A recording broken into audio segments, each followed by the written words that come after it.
Bonjour à toi et bienvenue au message lumière de la famille Myriam.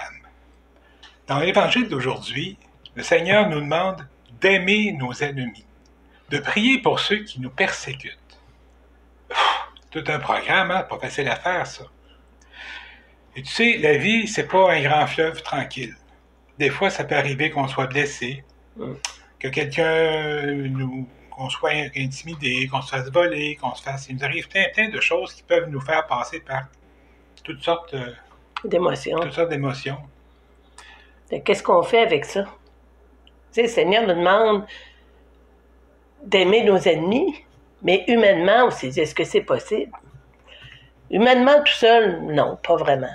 Mais avec la grâce de Dieu, par exemple, on est convaincu qu'on peut tout.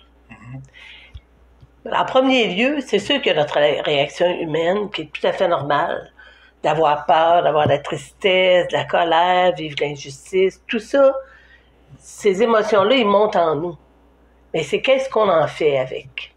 En premier lieu, nous, ce qu'on se disait, c'était vraiment adresser tout ce qu'on vit au Seigneur. Lui en parler, lui dire tout ce qu'on ressent. C'est mélangé, ça sort n'importe comment, mais c'est lui notre allié. On se disait aussi, une des choses à faire, c'est de s'en parler, oui, entre nous, quand on est un couple, puis prier individuellement, prier ensemble. Mais aussi éviter de s'éparpiller et d'en parler à plein de monde.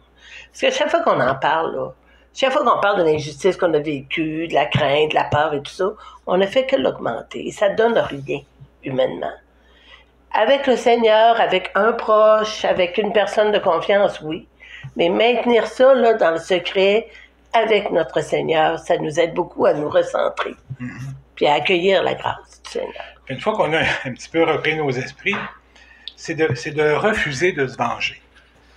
Hein, c'est facile de se dire il m'a volé, tu sais, je vais y faire la même chose. Ou il a dit telle chose sur moi, je vais y faire la même chose, je vais me revenger, ça va me faire tellement bien, là.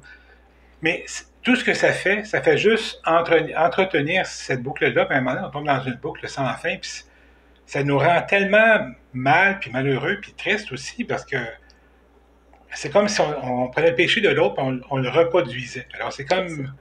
Alors il faut se sortir de ça et refuser de se venger. Mais pour ça, il faut vraiment le décider. Il faut que ce soit une décision décidée. Ce qui peut aider aussi, quand on est capable de le faire, c'est d'essayer de trouver l'intention positive de la personne qui nous a blessés. Mettons, si c'est un proche qui nous a dit des choses blessantes, mais il est en plein divorce, on est en pleine séparation, on vit des choses difficiles. Ça amoindrit pas les paroles blessantes qui ont été dites, mais ça nous fait comprendre qu'il y a un contexte dans lequel ça a été dit. Ça nous aide à baisser là, la peine. Et ça, c'est sûr quand c'est possible. Quelqu'un au travail défait ma réputation, pas sûr que je vais être capable de trouver l'intention positive derrière. Mais essayez, là, en tout cas, de la chercher un peu. Ça aide là, à comprendre que l'autre est humain, comme moi, je suis humaine, alors on peut essayer, en tout cas, de trouver l'intention positive. Autre chose qu'on peut faire aussi, c'est tout mettre dans l'offrande de Jésus. Tout mettre cette situation-là dans l'offrande de Jésus. Jésus, lui, il en a vécu des injustices. Il en a vécu des humiliations. Hein? Bien plus grandes que les miennes. Alors, je peux les déposer dans son offrande pour qu'on puisse le vivre ensemble, pour mon propre salut à moi, mais aussi pour le salut du monde, puis pour le salut aussi de la personne qui m'a offensé. Puis pour que de cette situation-là douloureuse, que le Seigneur puisse en faire des bénédictions. Une autre chose aussi qu'on fait, c'est de remercier à l'avance tout ce que le Seigneur fait dans cette situation-là. Tu sais, si quelqu'un détruit ma réputation, qu'est-ce que je peux faire humainement? Je vais aller parler à la personne, elle va continuer de défaire ma réputation, je vais essayer de me défendre. Des fois, c'est pas faisable. Ça donne rien. On peut remercier le Seigneur à l'avance de ce qu'il va faire, de ce que lui va inventer dans cette situation-là. Puis, en le remerciant à l'avance, c'est notre façon de voir que dans le futur, le Seigneur agit dans le présent, mais il nous amène vers un futur meilleur. C'est de l'espérance, dans le fond. C'est de l'espérance. Puis comme disait Georges, quand on remet dans l'offrande de Jésus, on sait que ça porte du fruit pour le salut du monde. Alors, ça donne un sens aussi.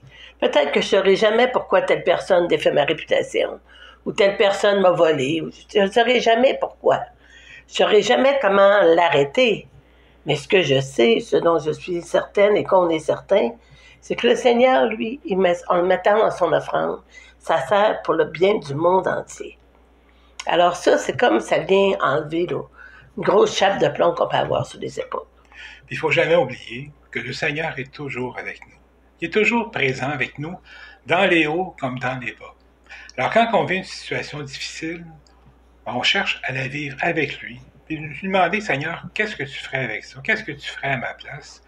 Viens apaiser mon cœur pour que l'amour puisse triompher pour sa gloire et pour le salut du monde. Alors, on va se laisser là-dessus. Oui. Alors, je te souhaite de passer une très belle journée.